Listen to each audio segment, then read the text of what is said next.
Lizzy, one of the signature lines of the original movie, of course, is "I'm not going to be ignored, Dan," and you get to do that here.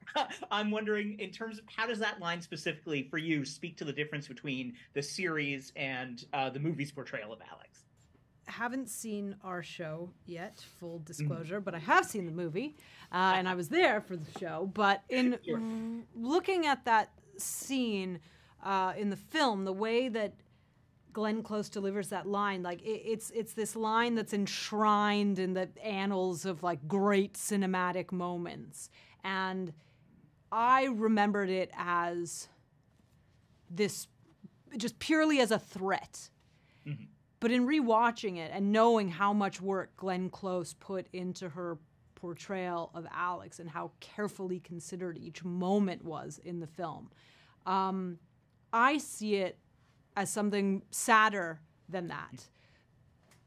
It's coming from a place of desperation and utter confusion. Like, we are in this thing together. We shared this time together. You were there. I was there. How are we here now? And I don't see it as like a re line. I see it as a really human moment. To that end, is that how you informed it when you did that line? Was that all in your mind when you performed it yourself? It was, although our story is a bit different. Where it comes in our story, it's a bit earlier, so it can feel a little bit more threatening. Josh, for you, I mean, certainly in the original film, I think it's fair to say Michael Douglas's Dan doesn't really suffer a lot of consequences for his actions, and you certainly do. You get hit with a lot for what Dan does. Tell me about that, sort of bringing that to the fore this time and seeing Dan really sort of punished for what he's done in some cases. Yeah, well, he's punished, and he's also, I mean, he doesn't want to be, but he's also accountable, right? There are consequences for his actions, and frankly, some of those consequences are outsized, right? They are not commensurate to the damage that he's done, but that's partially because he can never stop the chain of bad decisions that he's making, because he can never admit to the central thing, which is like, yep, I did a bad thing, and I am not the good guy that I see myself as. So, yeah, that was, you know, if half of my interest in telling this story was having the space to delve in, to give Alex the breathing room to understand why and who she is, the other half was having that same opportunity with Dan of like, well, okay, man, like, you think you're a good dad and a good husband and a solid member of the community, but you made this choice, right? And there are consequences to this choice, and you never accept culpability or accountability for that choice. So, yeah, I wanted the chance to delve into that, to see why people make bad choices and then defend them or try to avoid them, which I think is very human. We all do it. I've certainly done it.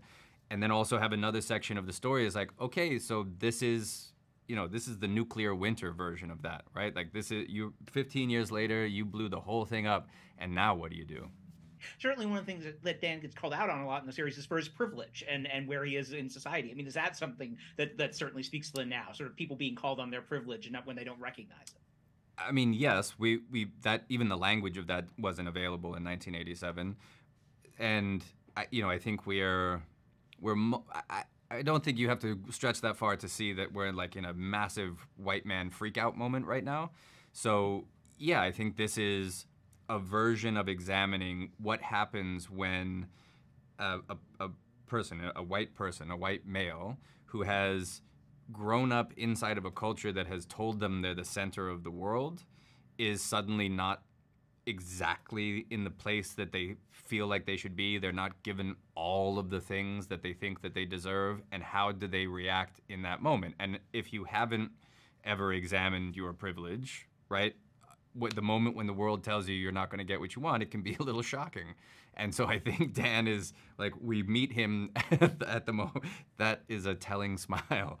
We meet them at the moment. Josh hasn't personally experienced that moment, no, but Dan has. But I've heard from other people that it can be really unpleasant when that happens.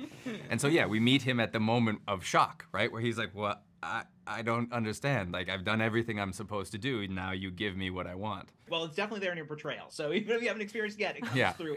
Yeah, I just had to imagine what it's like to not what it might be like. Yeah. Awesome. Thanks so much for your time, Jacob. Thank you. Thank you.